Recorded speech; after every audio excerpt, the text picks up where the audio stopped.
Good morning. I hope you're doing well. I hope you're. Most of our families are on spring break, so if you're on break, I hope it's going great. Um, just wanted to bring you another His Life devotional thought for this week. Uh, Today we're focusing, or this week we've been focusing on the miracles that happened in John, and Steve took us through the healing of uh, the leader's son and in John chapter 4. And now we're going to shift over to John chapter 6 um, and Jesus walking on water. And so I'll go ahead and read that for us. This is John chapter 6, starting in verse 16. It says, "When evening came, his disciples went out to the lake, where they got into a boat and set off across the lake for Capernaum. By now it was dark, and Jesus had not yet joined them. A strong wind was blowing, and the waters grew rough. When they had rowed 3.5 miles, they saw Jesus approaching the boat, walking on water, and they were terrified. But he said to them, 'It is I, do not be afraid.' Then they were willing to take him into the boat, and immediately the boat reached the shore where they were headed. The next day, the crowd had stayed on the opposite shore of the lake and realized that only one boat had been there, and that Jesus had not entered it with his disciples if they had gone away alone. Then some boats from Tiberias landed near the place where the people had eaten the bread after the Lord had given thanks. Once the crowd realized that neither Jesus nor the disciples were there, they got into the boats and went to Capernaum in search of Jesus." So we have a story situated here in the middle of John uh, about Jesus walking on water, and um, the imagery kind of uses just paints like a dark picture around it. These disciples, um, most of them had spent time in the boat. A lot of them were fishermen, so they were definitely not new to uh, the Sea of Galilee. But um, and if you've ever seen boats from this period of time, you know that uh, being caught out in the middle of the Sea of Galilee in any storm and the type of boats that they were in was not an ideal situation. They were not very sturdy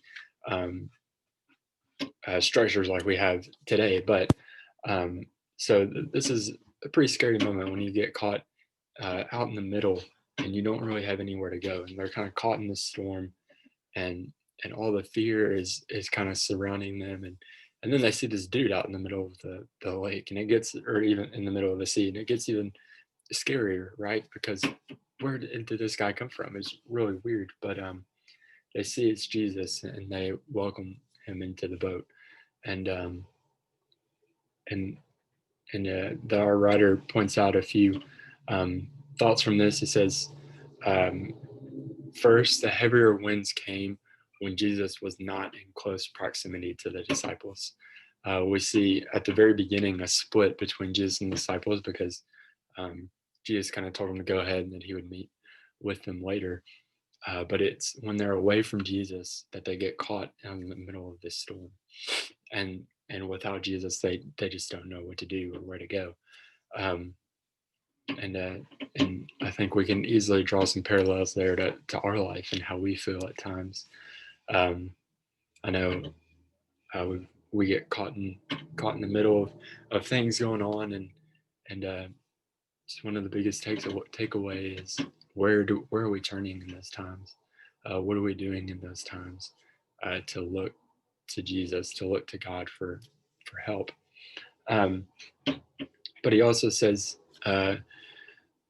um, one thing he points out is in the writing is how the storms were kind of painted here. And if you go back to the Old Testament, the the waters in the Old Testament usually stood for chaos, uncontrol. It's uncontrollable, right? And if you've ever been out in the middle of the ocean, particularly, you know how you feel. If you ever been pretty significant stretch off of the mainland into the ocean, once you get in there, you're powerless, right?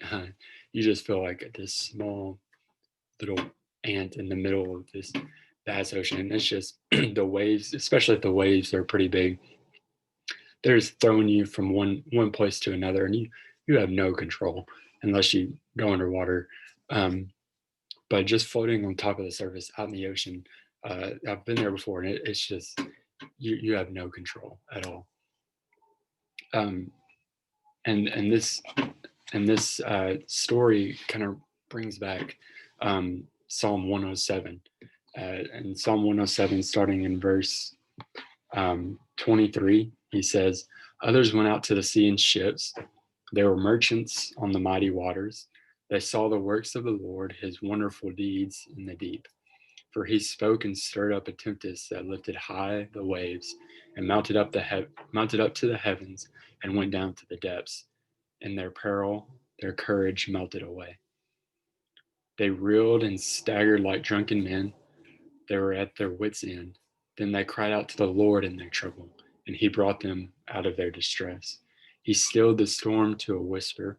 The waves of the sea were hushed. They were glad when it grew calm, and he guided them to their desired haven. Let them give thanks to the Lord for his unfailing love and his wonderful deeds for men. Let them exalt him in the assembly of the people and praise him in the council of the elders." And that's kind of can give you the reason why, especially in Matthew, Mark, and Luke, when the walking on water is recorded, after it happens, they're like, who is this guy that even the winds and the sea obey him, right? Because in their background, in their Old Testament minds, um, God was the only one who could control the sea, and then this man Jesus comes down and completely calms it. And immediately you can see the gravity this sign had on the disciples um, of just realizing that they can trust this guy, they can trust Jesus, not only um, with a few things, but with their whole lives, right? And you see that play out where they give everything to Jesus and follow him. Um, but he says, "Today, look and listen for the one on the sea who is coming to call me." Um, we know that they were in the middle of the boat, surrounded in the storm, and Jesus was calling out to them, and they welcomed him in on the boat. When we're cut out in the middle of a storm, when we're surrounded by chaos and stuff that seems way out of our control, where are we going to turn, and who are we going to welcome into the boat? Hope you guys have a great rest of the week. Hope everything's going well. Again, if there's anything you need, call the office, and we will definitely help in any way we can. May you have a good rest of the week.